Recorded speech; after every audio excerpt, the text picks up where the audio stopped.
नमस्कार, सत्यदर्शन न्यूज मध्ये आपले स्वागत आहे। मी पायल शहा। एक नजर टाकूया आजच्या ठळक घडामोडीवर।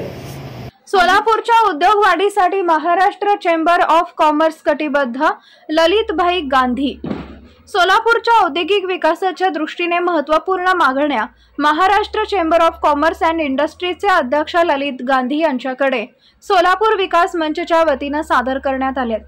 या निवेदनात काही ठळक मुद्दे मांडण्यात आले। मॅग्नेटिक महाराष्ट्र 1 आणि 2 या योजनांमध्ये सोलापूरला संधी दिली गेली नाही। दावोस येथील जागतिक आर्थिक मंचाच्या बैठकीत महाराष्ट्र सरकारने सोलापूरला वगळण्यात आले।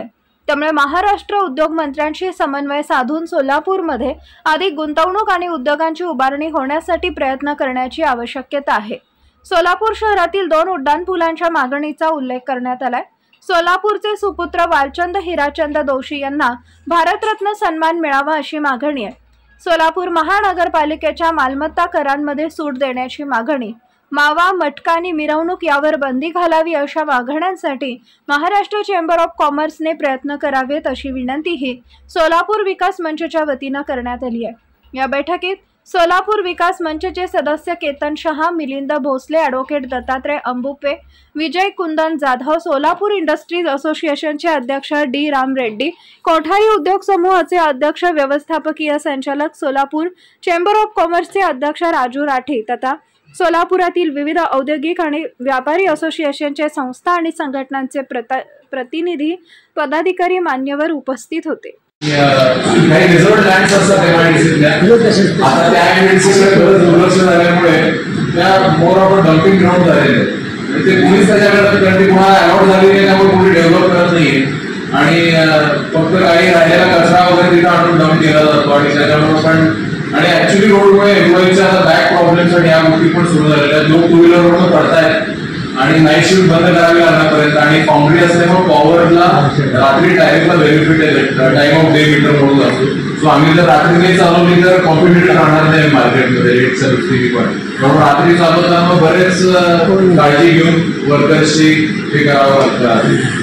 तर जरी रोडची समस्या आमची सॉल्व्ह झाली तरी तुम्ही एमआयडीसी अजूनही परत बऱ्यापैकी आणि काही सिलेक्टिव्ह रोड चांगले झालेले कशामुळे झाले मी त्याच्यावर कमेंट नाही करणार, पण काही अगदी मोजून मापून रोड रोज असं रोड आज गाडी घेऊन निघाला की आज कुठला रस्ता शोधायचा की ज्याच्यात कमीत कमी गड्ड्याचं जावं लागतं, अशी रोजची कसरत असते।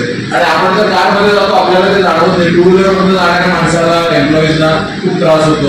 इथं अक्कलकोट एमआयडीसीचे प्रश्न मांडलेले पण आहेत, पण दर 6 महिन्याला मोठी न्यूज येते की आता 55 कोटी अलाउड झाले, 100 कोटी अलाउड झाले, पण मला तर 1 रुपयाचं काम झालेलं ऑनेस्टली सांगायचं तर दिसत नाही रोडच्या बाबतीत। तर तो जर विषय मिळाला तर अजूनही अक्कलकोट एमआयडीसीत खूप चांगले बिझनेसेस आहेत, डेव्हलप होऊ शकतील, पण आता कोणी तिकडे जायला जात नाही लवकर।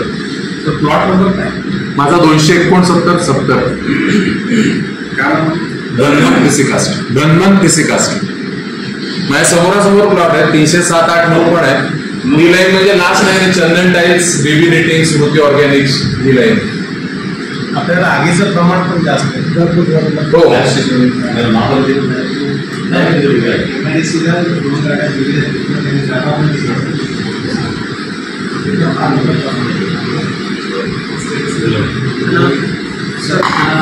आमचे रामचंद्र इतके सगळे प्रॉब्लेम महत्त्वपणे सॉल्व्ह करतात। आपले तुम्हाला की जशी तुमची कागद एमआयडीसी आहे